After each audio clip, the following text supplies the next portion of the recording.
Hello everyone, I'm Carthu and welcome back to the dojo. Today, I wanted to discuss what makes an episode of Dragon Ball Super bad.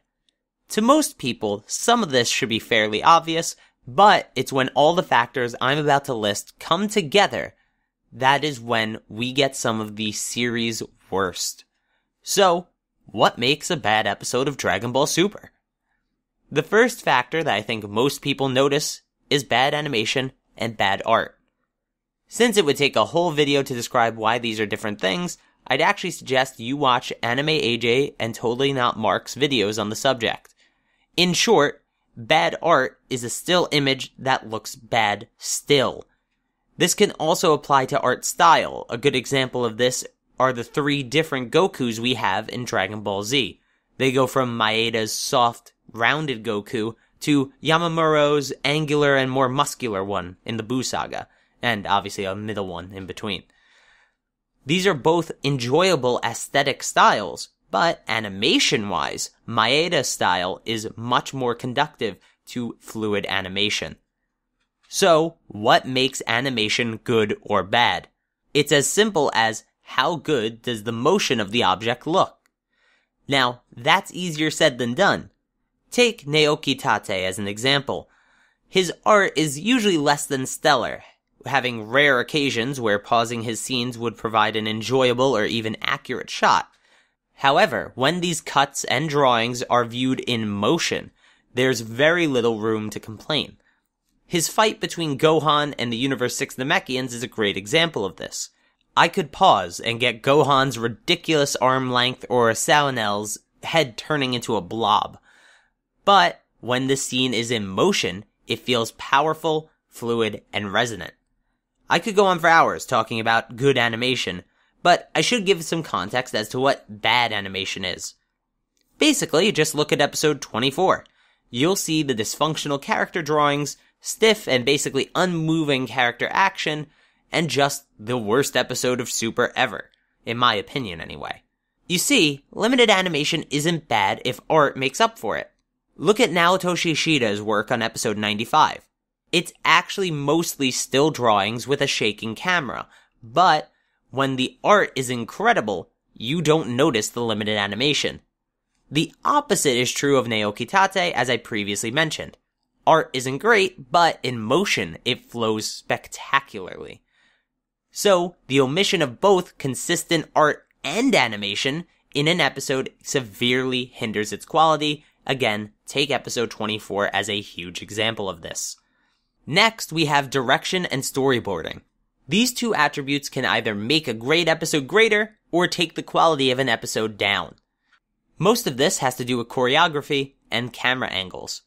I will not pretend to be a cinematographer or a compositionist, because I'm not, but the basic thing to realize is that certain shots can make you feel a certain way without dialogue being said. Take this shot of Beerus from episode 110. We have a lowered camera angle to signify that something big has happened, bigger than us, and even possibly bigger than Beerus. And Beerus is askew, showing that something is wrong, something is off, and something is not the way it should be. We don't need words or dialogue or narration, because this is already telling us enough. We also have the choreography found in episodes like 115, which showcase some of the best of the series. Whether it be Goku dodging Kefla's lasers or skateboard kamehamehaing, we feel that a lot of thought went into the order and precision in which Goku's moves would be executed. Again, comparing this to episode 24, most shots are from eye level and don't incorporate any unique angles to help enhance the emotions that we should be feeling. Much like the animation I mentioned before, the fight lacked any sense of choreography or planning. It was just stiff punch that teleported up and down into stiff kick that does the same. We lose not only all sense of danger and tension, but also all sense of the power and skill that these fighters are supposed to possess.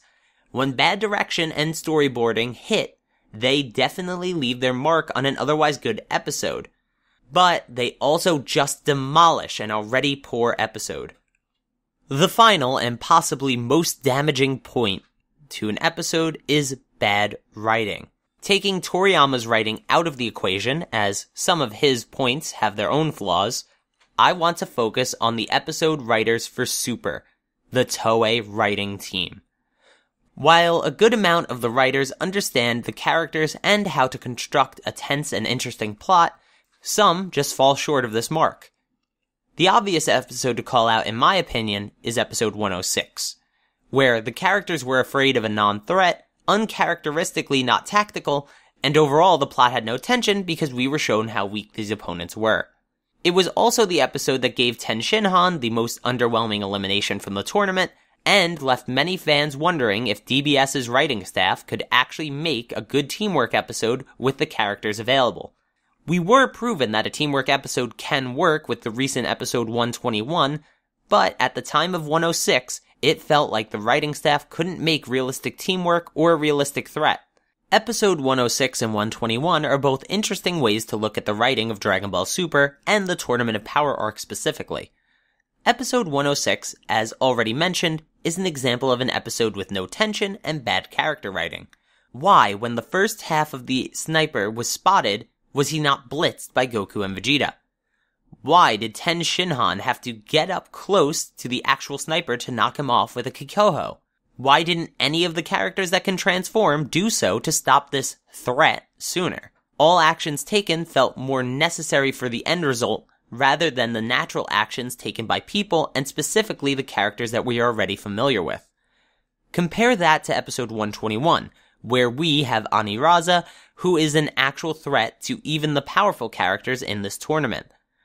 Reactions to this threat make sense, like trying to flank him, Android 17 making a move on his own, showing his more lone wolf nature, Android 18's sacrifice showing her humanization over time, and overall, every action taken had a character's identity behind that action rather than happening for the sake of a certain conclusion.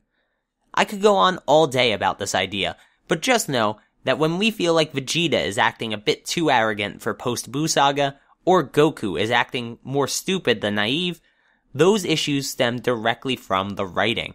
When it's bad, the episode can look clean and be well animated and direction can be exactly on point, but the writing will still leave a sour taste in our mouths regardless of those other points. So, bad animation, direction, and writing can each lead to a bad episode on their own, but when the two are combined, leave the series feeling unappealing, boring, and overall awful.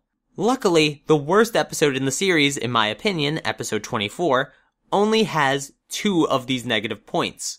I don't think that we've ever had an episode be bad on all 3 of these fronts, and considering the ramping production of Dragon Ball Super, it seems like we never will.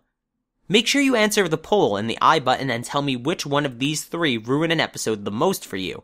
And remember, this is just my opinion. But what do you guys think?